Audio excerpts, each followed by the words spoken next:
Mature theme. Disclaimer, ये audio series mature themes, language और violence को कंटेन करती है जो सभी लिसनर्स के लिए सूटेबल नहीं है। पेरेंटल एडवाइस नेसेसरी है। ये कंटेंट एडल्ट ऑडियंसेस के लिए है और इसमें combat, blood, murder, potentially disturbing scenarios और स्ट्रॉन्ग लैंग्वेज इंक्लूड हो सकती है। अगर आप ऐसी कंटेंट से इजीली ऑफेंडेड या डिस्टर्ब्ड हो जाते हैं तो प्लीज ना सुने। ये ऑडियो सीरीज किसी भी प्लेटफॉर्म कंटेंट को कॉपी नहीं करती है। स्टोरी फैंटेसी बेस्ड है। अगर कोई नाम मैच करता है तो हम इसे एक कोइंसिडेंस कह सकते हैं। यह ऑडियो बुक फन और जॉय पर्पसेस के लिए डिजाइन्ड है। कहानी के बीच में हस्तक्षेप करने के लिए माफी चाहता हूं। अगर आपको कहानी सुनने में भरपूर मजा आ रहा है तो हमारे YouTube चैनल नेक्सस नैरेटर को सब्सक्राइब करें। हमारे एपिसोड को एक लाइक और एक छोटा प्यारा सा कमेंट जरूर करें, जिससे हमें भी खुशी होगी और हम आगे के एपिसोड बना पाएंगे। धन्यवाद। अब कहानी में आगे बढ़ते हैं। विपिन बच्चों के उस समूह को ध्यान से देख रहा था। उन्हें पता था कि उनमें शक्ति की कमी है, इसलिए उन्होंने अपनी गति बढ़ा दी। स्वर्ग की टेक्निक के साथ एक तालमेल बनाने की जरूरत है। अपनी शक्ति पर नियंत्रण करके और चलते समय एक लय बनाकर ही यह प्रक्रिया सहज हो सकती है। रोमा और अन्य लोगों ने इसे जल्दी से समझ लिया। भले ही उनका लेवल राशि और उसके समूह से कम था, फिर भी वे आसानी से अनुकूलन करने में सक्षम थे। लेकिन राशि का समूह पीछे रहने के लिए संघर्ष कर रहा था। हमने उन पर बहुत दबाव डाला है, विपिन ने सोचा। इन तीनों ने अभी अभी साधना शुरू की थी, इसलिए यह स्वाभाविक था कि वे रोमा और अन्य लोगों के बराबर न पहुंच पाएं, जो स्वर्ग में भी शक्तिशाली थे।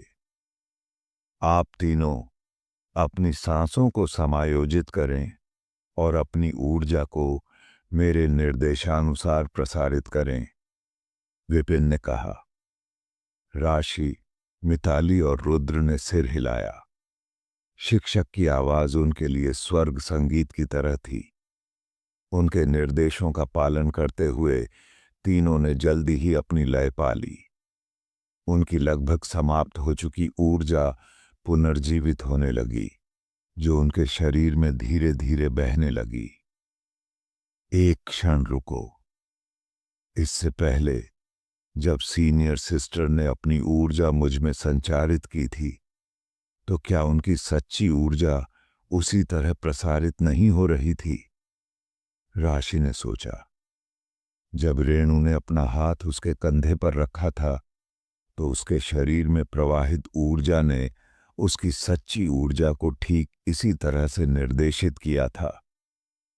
वरिष्ठ बहन, क्या शिक्षक ने आपको इस तरह से ऊर्जा प्रसारित करना सिखाया था? उसने पूछा। नहीं, रेणु ने अपना सिर हिलाया।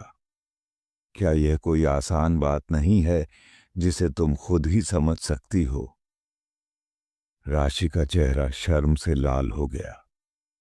मिताली की ओर मुड़ते हुए उसने देखा कि उसकी सहेली के पैर भी बेचैनी से जमीन में धंस रहे थे। कुछ ही पल पहले उसने सोचा था कि मिताली में प्रतिभा की कमी है और उसने विनम्र होने का फैसला किया था। हालांकि यह पता चला कि असली मूर्ख वह खुद थी। यह कितनी गहरी साधना पद्धति थी। दूसरों ने इसे आसानी से समझ लिया था, जबकि वह केवल अपनी जीभ बाहर निकालकर ही इसे समझ पाती थी। जब वह इस असमानता पर विलाप कर रही थी, मिताली की आवाज उसके कानों में गूंजी।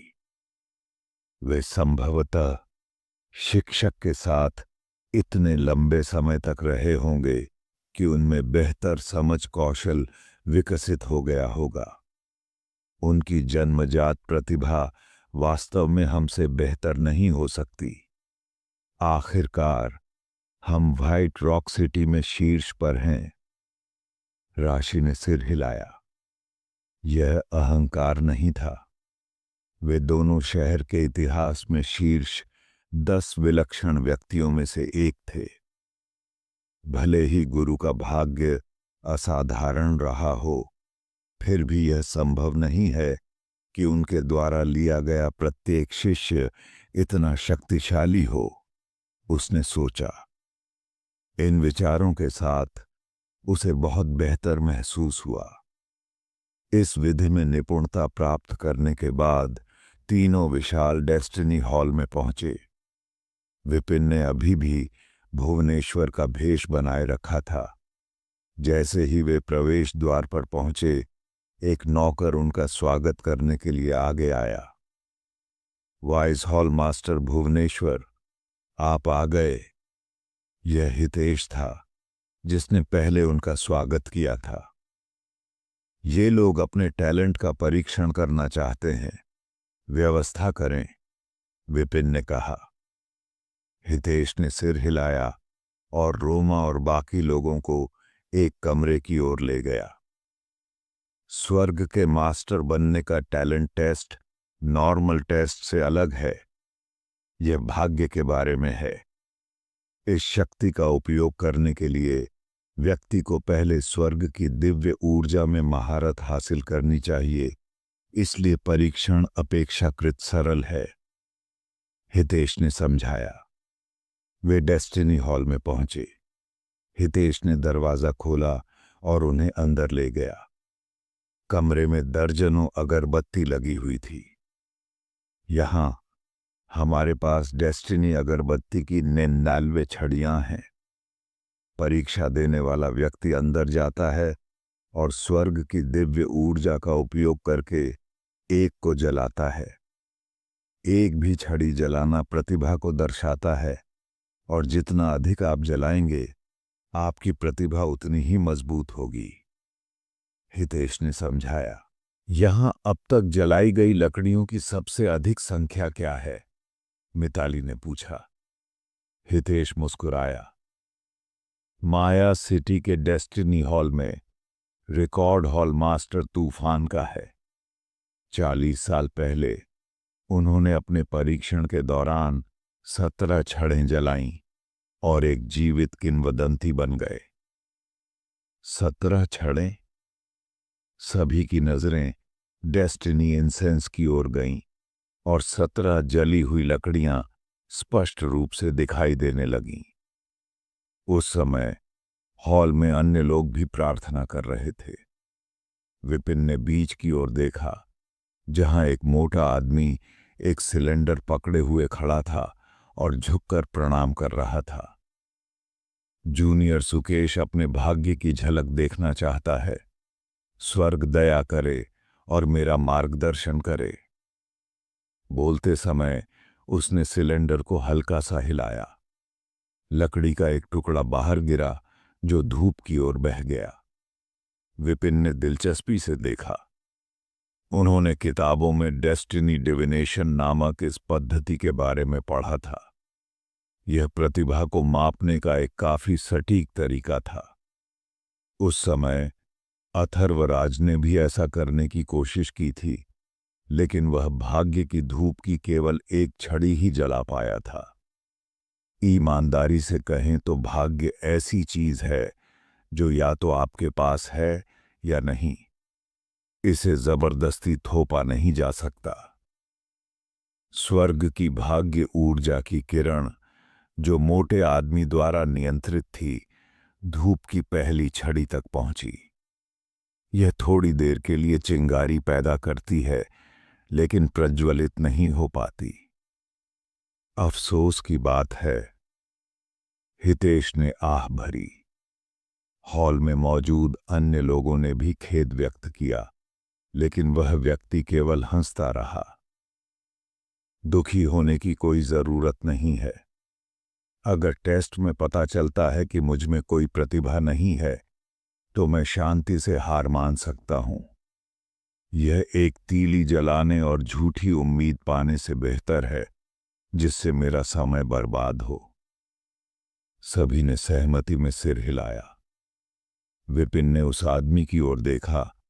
वह कुछ प्रभावित हुआ। यह व्यक्ति उल्लेखनीय रूप से व्यावहारिक था।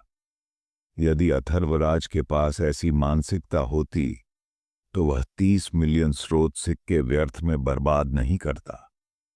उसके बाद कई अन्य लोगों ने भी परीक्षण करवाया। 1 दर्जन लोगों में से केवल 2 ही अगरबत्ती जलाने में सफल रहे और अधिकतम 2 बत्तियां ही अगरबत्ती जलाने में सफल रहे। प्रतिभा का एक मामूली स्तर, हितेश ने कहा। ऐसी योग्यता उन्हें हॉल में प्रवेश करने और मार्शल तकनीक सीखने के योग्य बनाती है। विपिन ने सिर हिलाया। किसी भी अगरबत्ती को जलाना किसी प्रतिभा का सबूत था। भले ही कोई स्वर्ग का मास्टर न बन पाए, फिर भी वे हॉल में फेट गार्जियन या प्रशिक्षु के रूप में प्रशिक्षण ले सकते थे। हितेश ने पूछा, वाइस हॉल मास्टर भुवनेश्वर, आपके लोग परीक्षण कैसे करेंगे? यह उनकी परीक्षा फीस है, उन्हें सभी को परीक्षा देने दें, विपिन ने कहा। नोट्स लेते हुए हितेश ने हॉल तैयार किया और फिर झुककर प्रणाम किया। पहले कौन जाएगा? मिताली, तुम कोशिश क्यों नहीं करते? विपिन ने सुझाव दिया। चूंकि यह लड़की मार्शल तकनीकों को सीख सकती थी, इसलिए उसमें स्पष्ट रूप से प्रतिभा थी। हां, मिताली की आंखें उत्साह से चमक उठीं। वह हॉल में गई, सिलेंडर लिया और अंदर झांका। इसमें दर्जनों लॉट थे, जिनमें से प्रत्येक एक अनोखी ऊर्जा से घिरा हुआ था। एक गहरी सांस लेते हुए मिताली ने सिलेंडर को हिलाया। बहुत सी चीजें उड़कर शुद्ध ऊर्जा में परिवर्तित हो गईं तथा धूप की ओर तैरने लगीं। यह सहजता से जल गया। बहुत बढ़िया, उसमें प्रतिभा है, हितेश ने कहा। हितेश को आश्चर्य हुआ। मिताली ने जारी रखा। तेजी से एक के बाद एक उसने 3 और लकड़ियां जलाईं। 10 सांसों से भी कम समय में उसने 4 छड़ियां जला दीं। एक प्रभावशाली उपलब्धि जो पिछले 2 महीनों में बेजोड़ थी। अविश्वसनीय। 4 स्टिक जलाने के बाद मिताली को अपनी लय मिल गई। गति तेज हो गई और संख्या बढ़ती गई। पलक झपकते ही उसने 10 स्टिक को पार कर लिया। प्रतिभा के इस स्तर के साथ वह एक स्वर्ग का मास्टर बनने के लिए किस्मत में है। वाइस हॉल मास्टर भुवनेश्वर, आपने उसे कहां पाया? हितेश हैरान था। माया सिटी में स्वर्ग के भाग्य के लिए प्रतिभा रखने की संभावना लगभग 10,000 में से एक थी। फिर भी वाइस हॉल मास्टर भुवनेश्वर ने ऐसी क्षमता वाले किसी व्यक्ति को सहजता से लाया था। उसका भाग्य असाधारण था। अगर यह लड़की सफलतापूर्वक भाग्य की तलाश करती है और विरासत प्राप्त करती है तो वाइस हॉल मास्टर के रूप में भुवनेश्वर की स्थिति अडिग होगी। वाइस हॉल मास्टर चाय को मात देना केवल समय की बात होगी। डेस्टिनी हॉल के अंदर तूफान, जो साधना के बीच में था, अचानक उसके मुंह से खून निकला।